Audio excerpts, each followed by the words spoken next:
Hello, everybody, and greetings from Boston.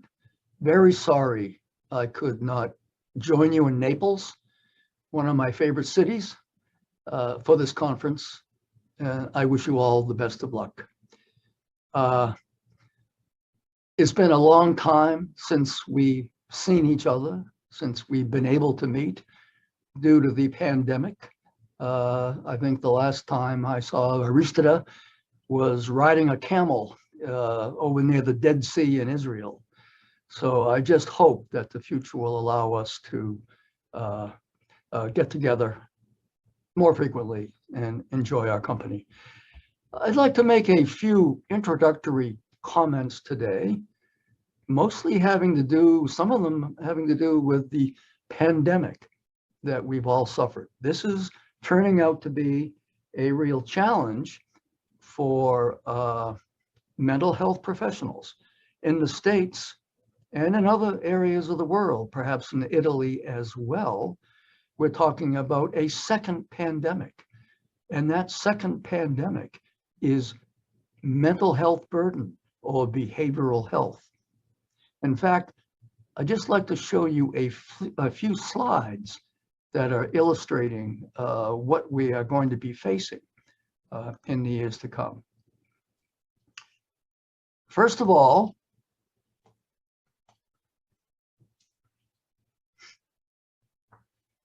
if we could go to a few studies actually looking at the pandemic. This is an early study, not so early, a couple of years ago, from a group in Rome that surveyed in a very systematic way 500 people who were basically Italians without a history of mental disorders, and looked at the consequences of having contracted COVID. And there was substantially increased mental health burden that interestingly was predicted by anxious and depressive temperament. Almost certainly you can read neuroticism into that kind of temperament. And I'll have more to say about the role neuroticism plays in our approaches to emotional disorders shortly. There's a second study, a larger study from Norway, this one published recently with 10,000 participants. And what they found also was that the prevalence of anxiety and depression doubled. And that social distancing that was required, that was mandated, often mandated by governments around the world, or self-enforced from those who were very frightened about contracting the virus, was the principal mediator of these increased anxiety and depression and related emotional disorders.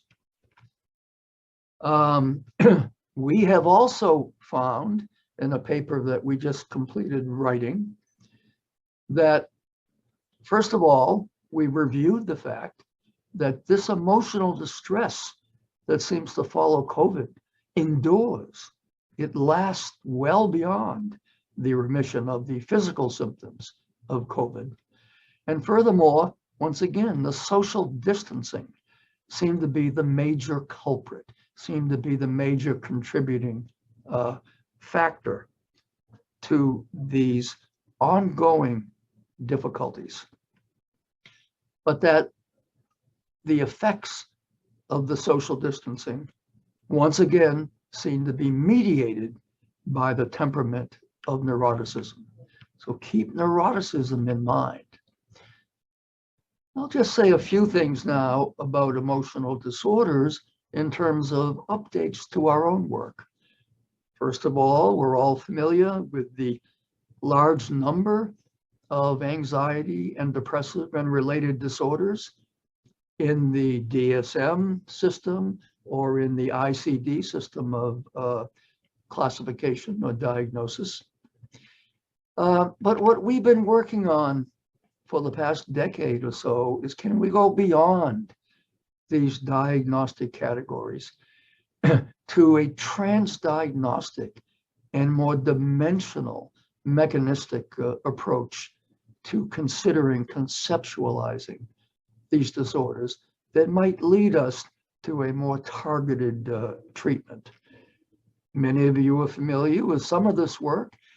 It resulted in our unified protocol for the transdiagnostic treatment of emotional disorders, where we are actually targeting temperament itself, that is neuroticism itself, and the mechanisms that seem to be implicated in the development of neuroticism and its maintenance over time.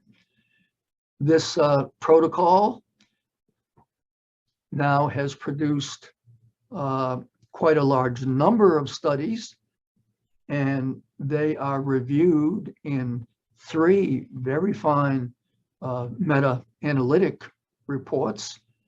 The first one from Australia by Sakarias and Barlow, the second one from the States, and the third one from your own association in Italy, Carlucci et al. And all of these meta-analyses seem to confirm that you can take the unified protocol and the core modules. These are all cognitive behavioral modules, of course, the core modules that are actually contained in the unified protocol, and apply them to a variety of different disorders with some success.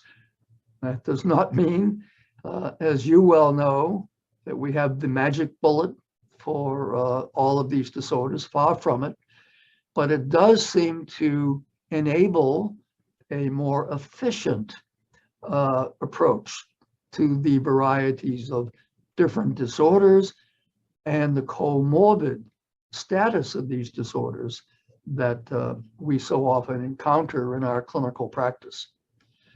And furthermore, we have some indication here. This was a very large clinical trial we had conducted comparing the Unified Protocol, or UP, to single diagnosis protocols, such as the one for panic disorder or depression or generalized anxiety disorder or obsessive compulsive disorder. And what we found is that, first of all, neuroticism does diminish substantially when treated by the UP, and significantly more than when treated by the single diagnosis protocols, which, as you well know, are directed at the individual symptoms of, say, panic disorder or OCD. And of course, both of them do better than a wait list. So it seems that it does successfully target neuroticism, which we are now conceptualizing as the core of all of these disorders. There's been a number of published applications of the UP, just to provide a little bit of an update. In some cases, the protocol has been adapted somewhat for the specific class of disorders, such as eating disorders, but the core modules remain very much the same. And you can also see that these disorders span what we used to call the old neurotic spectrum.